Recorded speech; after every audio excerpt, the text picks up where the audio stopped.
नमस्कार साथियों, यदि आप किसी ग्राम सभा की ज़मीन पर, सरकारी ज़मीन पर कब्जा किए हुए हैं, आप अधिकारी आपको परेशान कर रहे हैं, किसी ने शिकायत कर रही है, आपके घर पर बुलडोज़र चलने की नौबत है, तो ऐसे में आपको ये आदेश रिलीफ प्रदान कर सकता है।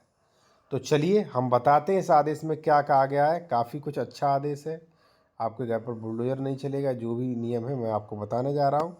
और यदि आप विशेषज्ञ द्वारा कंसल्टेशन करना चाह रहे हैं किसी मैटर पर, अपना डॉक्यूमेंट चेक कराना चाह रहे हैं या इसका पीडीएफ लेना चाह रहे हैं आप, तो कॉन्टैक्ट नंबर हमारा ये दिया गया है, स्क्रीनशॉट ले लें आप।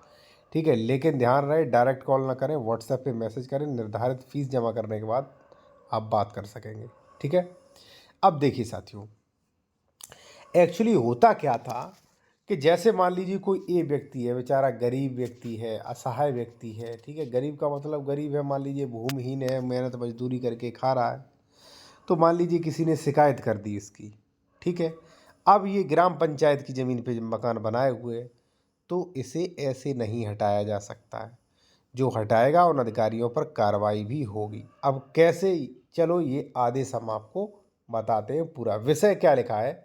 ग्राम पंचायत के प्रबंधाधीन भूमि पर अनाधिकृत रूप से बसे हुए गरीब, भूमिहीन, निराश्रित एवं वंचित वर्गों के लोगों को हटाने के पूर्व उनको बसाए जाने के संबंध में, पहली बात तो हटाने के भी प्रोविज़न किए गए और ये भी कहा गया अगर मान लीजिए हटाना ही है आपको तो उनका प्रबंधन करना पड़ेगा। ठीक है, अब क्या नियम है वो आप समझे साथियों।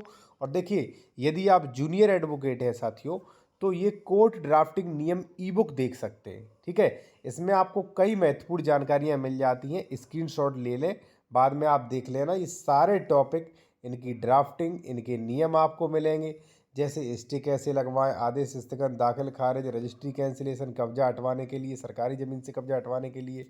ठीक है, सीमांकन, मेड़बंदी, संशोधन, सूट फॉर डिक्लेरेशन, कैविएट।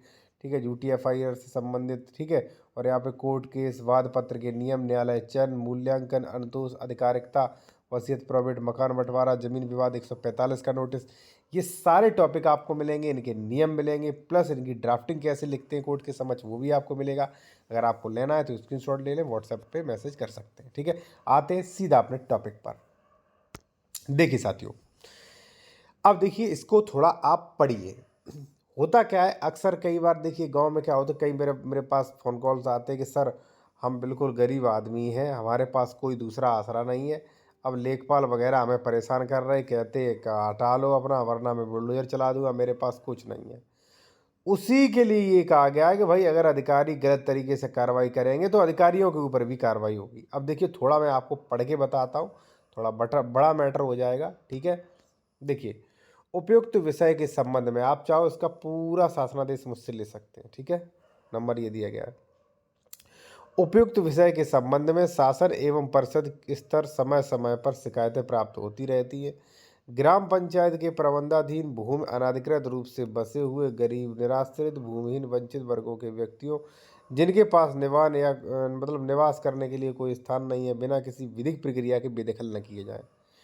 पहली बात तो उन्होंने ये लगा दी कि भाई साहब आप बिना विधिक प्रक्रिया के उन्हें बेदखल नहीं कर सकते, बुलडोजर नहीं चला सकते। अगर चला दिया तो कार्रवाई होगी, नौकरी भी जा सकती है।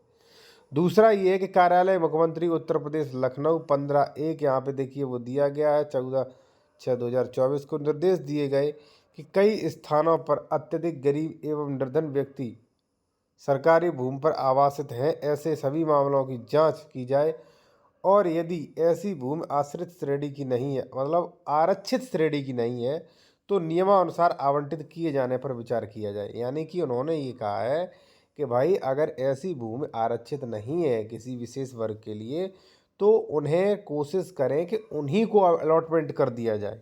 ठीक है ना, देखिए अलॉटमेंट का भी कहा गया है इसमें। ठीक है, अब देखिए यहाँ पर यह भी कहा गया है कि धारा 67 का के अकॉर्डिंग भी अगर मान लीजिए वो पुराना काबिज है तो वहीं पर विद्यमान स्वामियों के साथ बंदोबस्त किए जाने का प्रावधान विदित है, तो आप वो कर सकते हैं।